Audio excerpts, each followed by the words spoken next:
Salam, Tuhan Yesus dan datang. Firman Tuhan pada hari ini, Kamis, tanggal 21 Agustus 2025, yang saya dalam firman Tuhan Markus 7 ayat yang pertama hingga ayat yang ke-37. Demikianlah firman Tuhan. Pada suatu kali serombongan orang Farisi dan beberapa ahli Taurat dari Yerusalem datang menemui Yesus. Ayat yang ke-37, mereka takjub dan tercengang dan berkata, yang menjadikan segala-galanya baik, yang tuli dijadikannya mendengar, yang bisu dijadikannya berkata-kata. Demikianlah firman Tuhan. Bapak Ibu saudara-saudara sekalian saya cinta dan Yesus Kristus, ya. Firman Tuhan menjumpai kita semua, khususnya hari ini, Kamis tanggal 21 Agustus 2025, di Markus 7 ayat yang pertama. Pada suatu kali serombongan orang Farisi dan beberapa ahli Taurat dari Yerusalem datang menemui Yesus. Jadi orang Farisi, ya, serombongan, ya, datang menemui Yesus, ya, dari Yerusalem. Jadi mereka datang dari Yerusalem menemui Yesus, ya, untuk menyalahkan Tuhan Yesus. Nah, ini cara kerja orang Farisi yang tidak takut akan Allah, ya. Padahal Tuhan Yesus adalah Allah sendiri, tapi mereka buta, ya, iman mereka buta. Ya, ayat kedua, mereka melihat bahwa beberapa orang muridnya makan dengan tangan najis, yaitu dengan tangan yang tidak dibasuh. Jadi mereka menyalahkan murid Yesus. Mereka makan tidak cuci tangan, langsung makan. Ya, itu mereka mempersalahkan. Ya, mempersalahkan murid Tuhan Yesus. Makan dengan tangan najis, yaitu dengan tangan yang tidak dibasuh. Ya, jadi ini adalah orang-orang yang kurang kelihatan. Ya, itu kan urusan mereka. Kok campur tangan? Ya, jadi orang-orang Farisi seperti ini orang-orang yang tidak takut Tuhan. Mati sia-sia semua. Ya, Bapak Saudara. Kemudian di Markus 7 ayat yang ke-7, percuma mereka beribadah kepadaku, sedangkan ajaran yang mereka ajarkan ialah perintah manusia.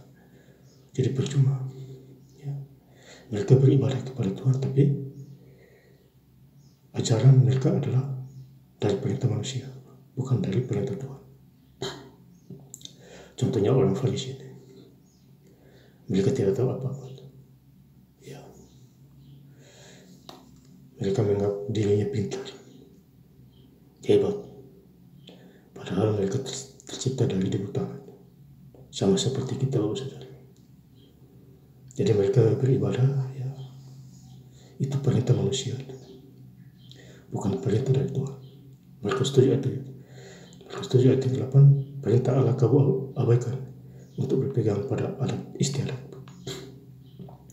Jadi perintah Allah mereka abaikan. Ya, mereka lebih suka adat istiadat manusia, ya, di nomor satukan. Perintah Tuhan diabaikan. Ini ciri-ciri di akhir zaman ini juga begitu. Kita kadang di kampung, di desa-desa, utamakan adat istiadat, sedangkan perintah Tuhan kita biasa-biasa saja itu. Ya, buat apa? Kita harus mengalami, ya, secara intim dan Tuhan Yesus sebagai Alkitab. Ya, ayat 9, Yesus berkata pula kepada mereka, sungguh pandai kamu mengasingkan perintah Allah, supaya kamu dapat memelihara adat istiadatmu sendiri. Jadi Tuhan Yesus, ya, berkata kepada mereka, ya, kamu pandai untuk memelihara adat istiadatmu, ya, memelihara adat istiadatmu, tetapi kamu mengesampingkan perintah Allah. Itu adalah kebodohan manusia. Ya, dulu dan sampai hari ini juga, Bapak Saudara, kalau kita tidak setia kepada Tuhan Yesus Kristus di dalam segala hal, ya, jadi kita hidup itu harus setia. Ya, ucap syukur, jangan main mengeluh saja. Ya, ikut Tuhan harus benar-benar. Ya, karena firman Tuhan adalah yang amin. Tanpa firman Tuhan dunia ini nggak ada, kosong, Bapak Saudara. Dengan adanya firman Tuhan baru kita hidup. Ada tanah, ada matahari, ya, ada laut, semua Tuhan sedia. Sekarang bagian kita cari Tuhan. Hari Minggu gereja, baca Alkitab, ya. Habis baca lagi ke ide semua. Jadi bersyukur kepada Tuhan. Ya, ucap syukur. Ayat yang ke-37, Markus 7 ayat yang ke-37, berkata dan tercengang dan berkata, ia menjadikan segala-galanya baik, yang tuli dijadikannya mendengar, yang bisu dijadikannya berkata-kata. Jadi Tuhan membuat mujizat. Ya. Yang tuli mendengar, ya Bapak Saudara. Ya. Yang bisu bisa berkata-kata. Ini Tuhan yang buat semua. Lazarus mati 4 hari, bangkit. Padahal udah bagus. Apalagi baru tulis. Gampang itu. Asal kita setia kepada Tuhan, beriman. Ya. Peganglah iman kita. Jangan jual iman kita. Bahaya itu kalau jual iman kita. Hanya gara-gara emas dan perak harta kekayaan. Ya, mati sia-sia kita. Sudah mati dulu dia, neraka lagi tempatnya. Jadi bertobatlah, masih ada hari.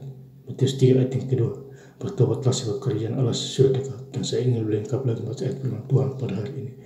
Kamis tanggal 21 Agustus 2025 di Markus 7 ayat yang pertama hingga ayat yang ke-37. Pada suatu kali serombongan orang Farisi dan berkata ahli Taurat dari Yerusalem datang menemui Yesus. Ayat yang ke-37, mereka takjub dan tercengang dan berkata, ia menjadikan segala-galanya baik, yang tuli dijadikannya mendengar, yang bisu dijadikannya berkata-kata. Terima kasih. Tuhan Yesus Kristus memberkati. Haleluya. Amin.